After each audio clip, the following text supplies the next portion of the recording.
Doctor बाबा साहब अम्बेडकर जी का परिनिर्वाण दिवस। मैंने सोचा कि कल का काम पूरा हो चुका, अब तो अगले साल याद करना है। तो दिल्ली में अभी क्या हो रहा है, अब तक तो ठंड का भी माहौल हो चुका, हमारे लोगों को चले जाना चाहिए था। जो जिम्मेदारी थी आपकी एक दिन की, वो तो पूरी कर दी है।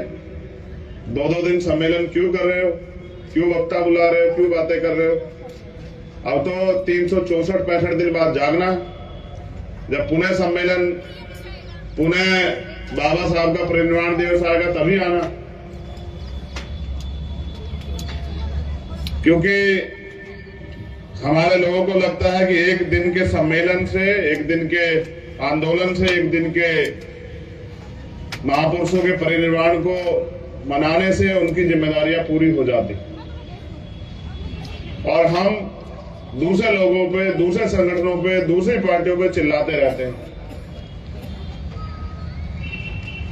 मैं ये समझता हूं न्याय अधिकार महासम्मेलन करवाने वाले साथी धन्यवाद के पात्र हैं।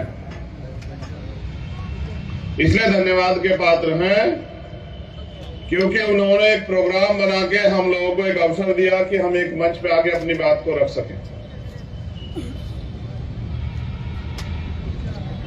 जंग में कागजी अपराध से क्या होता है, जंग में कागजी अपराध से क्या होता है, हिम्मतें लड़ती है, तादाद से क्या होता है, क्या फर्क पड़ता है कि हम यहां किस संख्या में, लेकिन जितने भी हैं इतने लोग तो तैयार हैं इस आंदोलन को चलाने के लिए।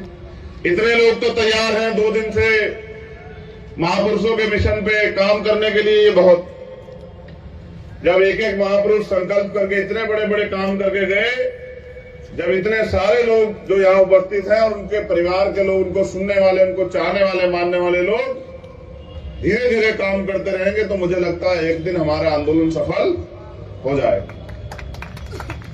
मैं बड़ा उम्मीद वाला व्यक्ति हूं, ना उम्मीद नहीं होता हूं, क्योंकि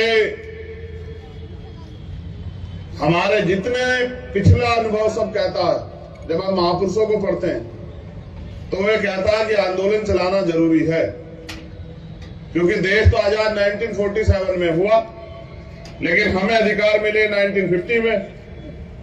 तो 1950 के बाद जो आगे अधिकार मिले संविधान में तो लागू थे, लेकिन प्रैक्टिकली लागू नहीं हुए, वो सब आंदोलन से मिले। इसलिए आंदोलन चलाना चाहिए, और आंदोलन क्यों चलाना चाहिए, इसके लिए समाज को तैयार करना चाहिए, समाज को समझाना चाहिए,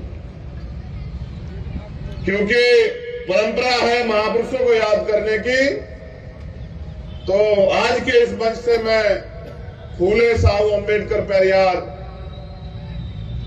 मान्यवर काशीराम, महामना रामसु वर्मा, बाबू जगदेव प्रसाद, जननायक कपूरी ठाकुर, मां सावित्रीबाई फूले, मां रमाबाई, सबको नमन करता हूं, क्योंकि जैसे जैसे मौसम और ठंडा होगा, ठंड बढ़ती जाएगी, और जब ठंड बढ़ेगी तो हमारे लोगों को सबसे पहले, क्योंकि अभाव में रह गए लोग, सताए गए लोग, लोकतंत्र में आस्था रखने वाले लोग, उम्मीद वाले लोग, उनके ऊपर परिवार की जिम्मेदारी को, घर के बारे में भी सोचेंगे। तो मुझे लगता है 1-1.5 घंटे, 2 घंटे के भाषण से कुछ नहीं होने वाला। चंद मिनटों में जो मुद्दे हैं, मैं पूरी जिम्मेदारी से इन सभी मुद्दों का समर्थन करता हूं। इन सभी मुद्दों पे हमारा समर्थन है, और जब भी इस मुद्दों को लेकर कोई भी कार्यक्रम होगा, हम अग्रणी श्रेणी में रहेंगे, चाहे आंदोलन हो या कार्यक्रम हो। जब भी हमें याद किया जाएगा, हम सबसे आगे रहेंगे। पिछले 2 दिनों में मुझे बताने में कोई हर्ज नहीं है, क्योंकि 6 दिसंबर को पूरे भारत में अपने अपने घरों पे तमाम संगठन, पार्टी चलाने वाले लोग अपने अपने मुख्यालयों पे कार्यक्रम करते हैं, इसलिए 6 तारीख में ज्यादा लोग नहीं जुटे। और 7 तारीख में आज दिल्ली में हमारे जो लोग हैं, क्योंकि उन्होंने नगर पालिका का, नगर निगम का चुनाव लड़ा है, वो सब लोग गिनती में बिजी हैं। वो सब लोग आज अपने संघर्ष की जो है, समाज ने जो उनको दिया है, उसके ऊपर निर्भर है। इस वजह से ज्यादा योगदान हम लोग इस प्रोग्राम में नहीं कर पाए। लेकिन मैं आयोजक साथियों से भी कहूंगा, पुणे जब वो कोई कार्यक्रम करे, हौसला ना त्यागे, एक बार चर्चा विचार करके करें, तो मैं पूरी जिम्मेदारी से कहता हूं कि समाज बहुत बलवान है, समाज बहुत ऊर्जावान है।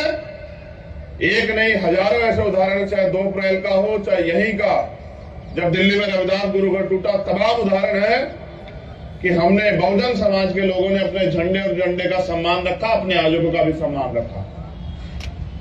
पुणे सभी वक्तागणों के जो संदेश और संदेश दोनों पे अपनी बात को आगे बढ़ाते हुए मैं समझता हूं वाकई में हालात नाजुक हैं, और इन हालात नाजुक में हमें एकता के अलावा कोई चारा दिखाई नहीं देता। अल्पजन बन के एक जाति के साथ खड़े रह के शायद हम कामयाब ना हो पाए, लेकिन अगर हम महापुरुषों के संदेश को समझे और पुनः बहुजन समाज के लोग एकजुट हो जाए, तो शायद भारत में हमारे जो आज वजूद की लड़ाई लड़ी जा रही है, आने वाली पीढ़ियों में क्या बचेगा इसकी लड़ाई लड़ी जा रही है, तो शायद हमारी लड़ाई कामयाब हो जाए। मैं तो आंदोलन चलाने वाले सभी साथियों में उम्र में सबसे छोटा हूं, लेकिन मेरा प्रयास रहता है कि मैं कभी भी अपने कार्य से निराश ना करूं। मैंने तो सीखा ये है और यही सिखाया है कि जब भी जहां भी जरूरत पड़े तन मन धन से तैयार रहना, अपने लोगों को निराश मत करना।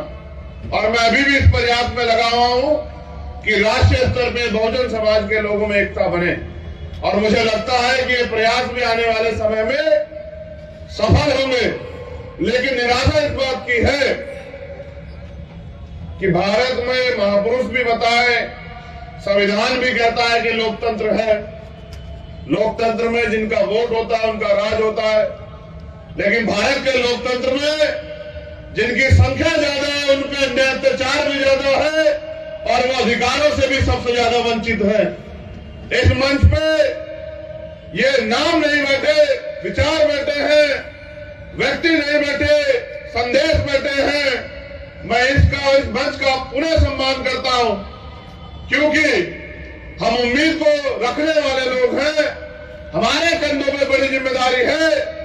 तो मैं आपसे ये अनुरोध करता हूं कि अपनी एकता को बना के रखिए। हम सब लोग, जैसा हमारे जिम्मेदार साथी ने कहा कि पूरा आंदोलन बैकवर्ड और फॉरवर्डों के बीच है, और आंदोलन अधिकारों का है, ना धर्म का है, ना जात का, हिस्सेदारी का। मैं इस बात को और ताकतवर तरीके से संबद्ध करता हूं कि आज के दलित और आदिवासी भी देश में पहले से अगर ज्योतिबा फूले को पढ़े, आधुनिक भारत में जो महापुरुष हुए, या डॉक्टर बाबा साहब अम्बेडकर को पढ़े, तो उनके आंदोलन हमें शिक्षा देते हैं कि हम अति शूद्र और शूद्र थे, हम अछूत और अति शूद्र थे, यानी कि हम सारे ही बैकवर्ड क्लास के लोग हैं, चाहे दलित हो, आदिवासी हो, या पिछड़े वर्ग के लोग हो, या माइनॉरिटी के लोग हो।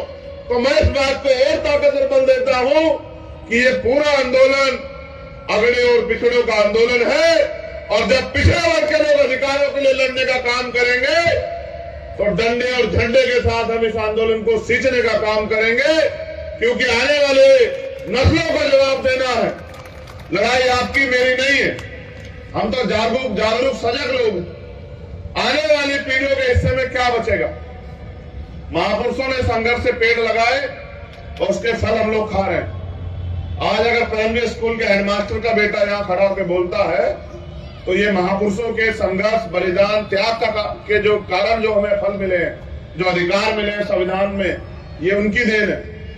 अगर वास्तविकता में ये अधिकार चले गए, तो शायद कभी किसी हेडमास्टर, छोड़िए IAS IPS का बेटा भी यहाँ खड़ा होकर नहीं बोल पाएगा।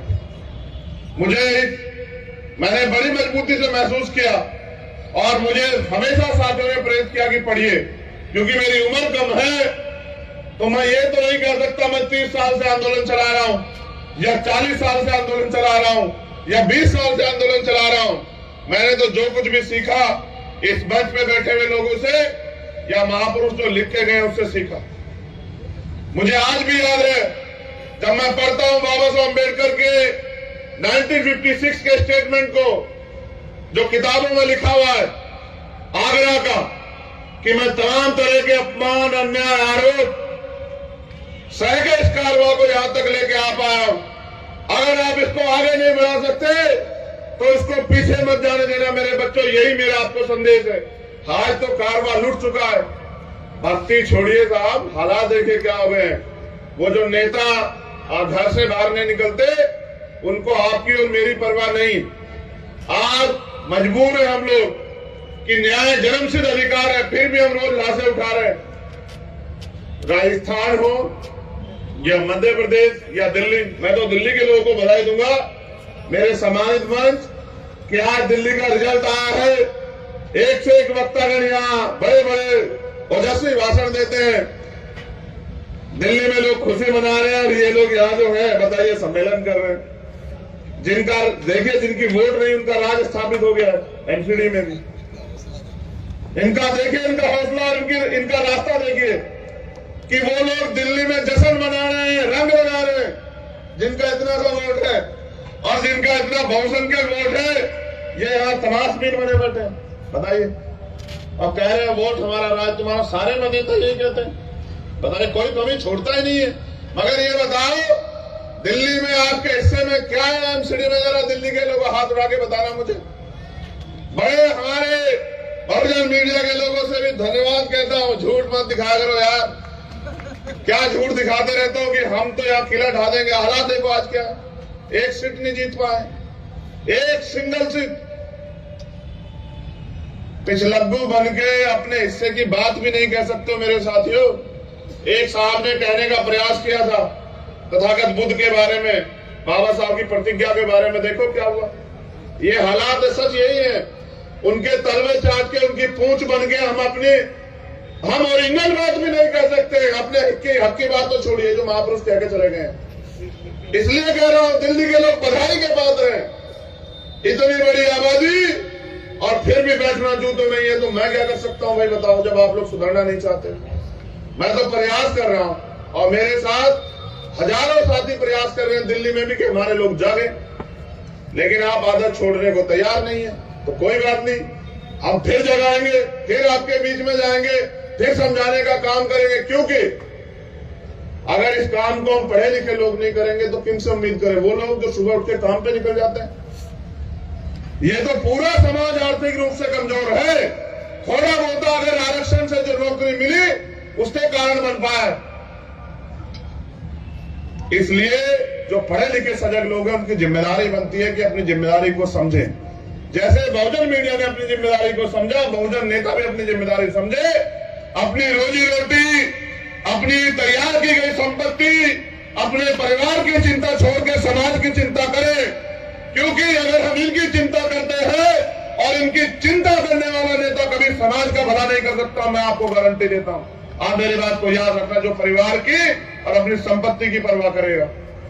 मेरे ऊपर कितने आरोप लगा लो, कितनी बुराई कर लो, कितने जो है तमाम तरह की मुसीबतें खड़े कर दो, लेकिन पूछो आने वाली पीढ़ी आपसे नहीं पूछेगी। आप जहां भी हैं, जिस दल में भी हैं, वहीं बैठ के दूसरे लोगों से सीख लेके अपने समाज के बारे में सोचो। मेरे बहुजन समाज के लोगों, कारवां लूट चुका है। ईवीएम पे रोते रहो, आरक्षण पे रोते रहो, किसी और चीज पर रोकर रोते रहो। एक वोट का अधिकार बाबा साहब अम्बेडकर देके गए आपको। किस वोट से इस देश में आपका राज आएगा, और इस उम्मीद के साथ चले गए कि आने वाली पीढ़ियां समझेगी। कहां 10 डॉक्टर, 10 इंजीनियर, 10 वकील जिस समाज में तैयार हो जाएंगे, उनको कोई नहीं रोक सकता। बताओ रुके नहीं रुके? आज लाखों डॉक्टर, लाखों इंजीनियर, लाखों वकील हैं, मगर बताओ न्याय मिल रहा है नहीं मिल रहा है?